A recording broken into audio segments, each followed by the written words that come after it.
नमस्कार दोस्तों। आज बात एक ऐसे प्लेन हाईजैक की जो कि भारतीय इतिहास का सबसे चर्चित और राजनीति का सबसे विवादित मुद्दा भी है। और इसके अलावा ये जो हाईजैकिंग की घटना थी, आप इसको एक सैड टेल कह सकते हैं और आप इसको एक भय और पैनिक की कहानी भी कह सकते हैं, जिसमें 170 यात्रियों की जान करीब 1 हफ्ते तक सांसत में पड़ी रही, आतंक के साए में लोग घिरे रहे और पूरा देश बहुत ज़्यादा गमज़दा रहा, भयभीत रहा। और इस हाईजैक के बारे में हम बात इसलिए कर रहे हैं क्योंकि नेटफ्लिक्स पे एक सीरीज़ आई है, नाम है IC-814 द कांधार हाईजैक और इसके डायरेक्टर हैं अनुभव सिन्हा। दोस्तों, अनुभव सिन्हा का ये OTT डेब्यू है।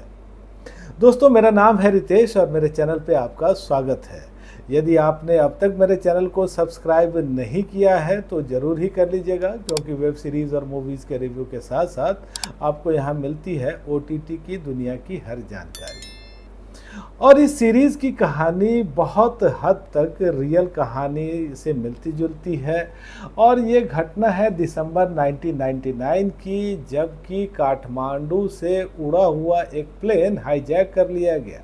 इस प्लेन को आना था नई दिल्ली, करीब 1.5-2 घंटे का ये सफ़र था, लेकिन ये त्रासदी बन गई और करीब 1 सप्ताह तक प्लेन के जो करीब 170 यात्री थे, क्रू मेंबर थे, और प्लेन के बाहर देश में जो उनके परिवार के लोग थे या कि पूरा ही देश, सरकार, प्रशासन, सब लोग बहुत ज़्यादा पैनिक में थे, बहुत ज़्यादा दबाव में थे। एक एक पल काटना मुश्किल हो रहा था।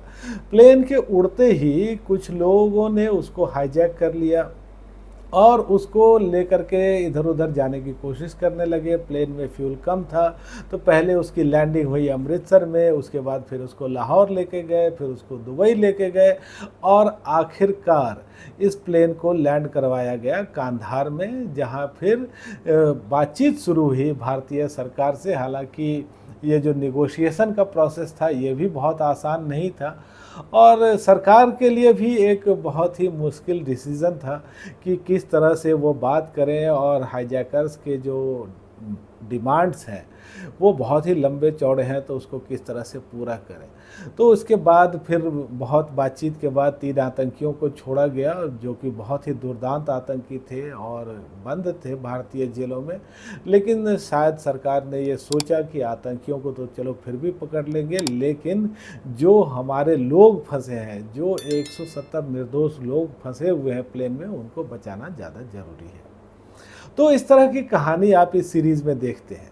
तो दोस्तों, इस सीरीज़ की जो कहानी है वो ऑलरेडी हम जानते हैं, या इसके बारे में आपने कभी पढ़ा होगा, या इसके बारे में कोई आपने आर्टिकल देखा होगा, न्यूज़ में, टीवी चैनल में देखा होगा।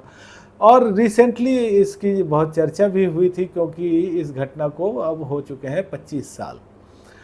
लेकिन दोस्तों, इस सीरीज़ को देखते हुए हम फिर उस एक, कहिए कि दर्द के, एक भय के की राह पर निकल पड़ते हैं, कि यात्रा पर निकल पड़ते हैं, और ये महसूस करना भी बहुत ज़रूरी है कि उस समय जो लोग प्लेन में थे उनकी हालत क्या थी। देखिए, एक घटना को आप बाहर से देखते हैं, घटना के तौर पे देखते हैं, वो अलग चीज़ है, लेकिन जब आप उस चीज़ को फील करते हैं, जब अपने पे गुजरती है, तब पता चलता है।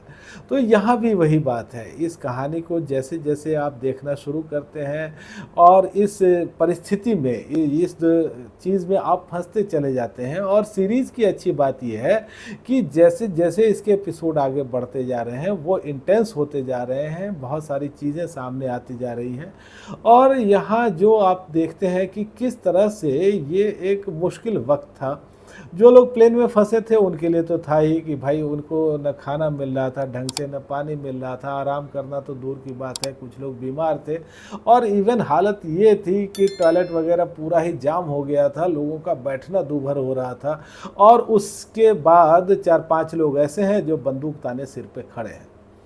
जो इनके परिवार के लोग हैं उनके लिए भी बड़ी मुसीबत थी, उनको कुछ पता ही नहीं चल रहा था, जो मेरे परिजन हैं वो सकुशल हैं, नहीं है, उनकी क्या स्थिति है या उनसे बात करना असंभव था। और सरकार के लेवल पे भी ये एक बहुत ही टफ सिचुएशन थी। देखिए कि सरकार को ये तय करना था कि नेगोशिएशन करना है कि नहीं करना है तो किस लेवल पे करना है, और ये भी पता करना कि इस साजिश के पीछे कौन लोग हो सकते हैं। और इसके लिए बहुत सारी जो जांच एजेंसी है, रॉ है, आईबी है, वो सब अपना अपना काम कर रही है। मिनिस्ट्री ऑफ एक्सटर्नल अफेयर्स के जो अधिकारी हैं, सब लोग एक तरह से जुटे हुए थे। और फिर 3 दुर्दांत आतंकियों को छोड़ने पर जब बात बनी होगी तो आप समझ सकते हैं कि ये फैसला लेना कितना कठिन था। तो यहाँ जो आप सीरीज़ देख रहे हैं दोस्तों, वो एक अच्छी सीरीज़ देख रहे हैं, एक ऐसी कहानी जिससे आप कनेक्ट कर सकते हैं, एक ऐसी कहानी जिसमें कि बहुत सारी चीज़ें आपको जानी हुई सी दिखेंगी। और अच्छी बात यह है कि इस सीरीज़ को एक रियलिस्टिक अप्रोच के साथ पेश किया गया है। यहाँ आप कई बार देखेंगे कि जो उस समय के लोग थे उनको दिखाया गया, चाहे वो अटल बिहारी वाजपेयी जो तब के प्रधानमंत्री थे उनकी बाइट हमको दिखती है, जसवंत सिंह जो उस समय विदेश मंत्री थे उनकी बाइट दिखती है, या उस समय जो भी अधिकारी लोग थे वो दिखता है, उस समय की जो फुटेज है वो दिखती है, और कई सारी तस्वीरें दिखती हैं। इसके साथ ये जो कहानी है दोस्तों, एक कहिए कि एक ब्रेव तरीके से चलती है, क्योंकि ये आसान नहीं होता कि आप रियलिटी को रियलिटी की तरह पेश करें और इस तरह से पेश करें कि दर्शकों को भी वो पसंद आए। हालांकि कुछ चीज़ें हैं जो इसमें थोड़ा सा आपको कमी लग सकती है, जैसे शुरुआती एपिसोड में जब हम देखते हैं कि प्लेन की लैंडिंग के लिए बहुत सारे एफर्ट किए जा रहे हैं और कभी अमृतसर कभी लाहौर ये प्लेन जा रहा है, तो वो वाला हिस्सा थोड़ा सा आपको डल लग सकता है या स्लो लग सकता है। दूसरा कि जब प्लेन में आप देख रहे हैं कि जो आतंकी है वो अंतराक्षरी खेल रहा है, तो वो भी थोड़ा सा अजीब लगता है। हालांकि मैं ये नहीं जानता कि ये वाकई हुआ था या नहीं हुआ था, कि मतलब आतंकवादी पैसेंजर्स के साथ अंतराक्षरी खेल रहे थे या नहीं खेल रहे थे, लेकिन इतने टफ सिचुएशन में इस तरह की चीज़ें देखना थोड़ा सा अजीब ज़रूर लगता है। तो दोस्तों ये सीरीज़ एक अच्छी सीरीज़ है और एक संवेदनशील विषय पर बनाई हुई, एक सेंसिटिव तरीके से बनाई हुई सीरीज़ है। आप इसको देखिएगा, आपको मज़ा ज़रूर आएगा।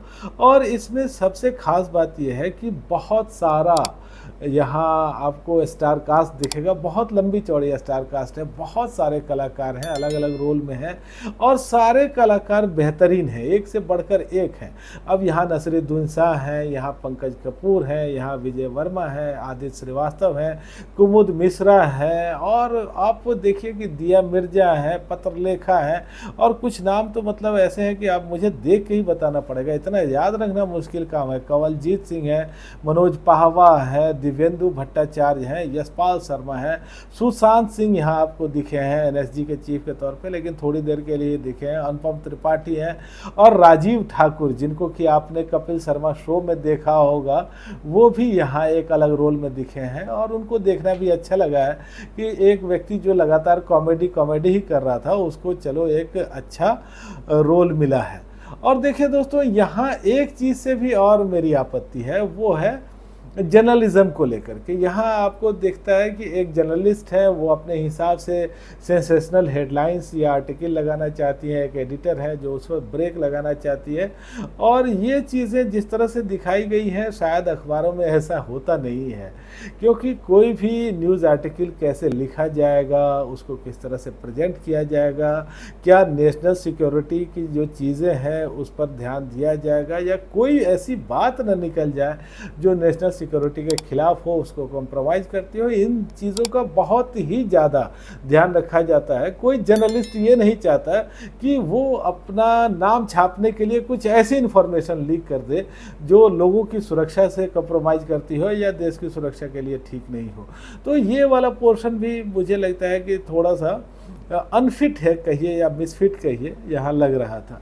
तो कुल मिलाकर के दोस्तों ये एक अच्छी सीरीज़ है, आप देखिएगा। 6 एपिसोड हैं, 50 मिनट से 1 घंटे के आसपास के, साफ़ सुथरी सीरीज़ है, आप पूरी फैमिली के साथ देख सकते हैं। और जो मेरी रेटिंग है वो है 5 में से 4 की।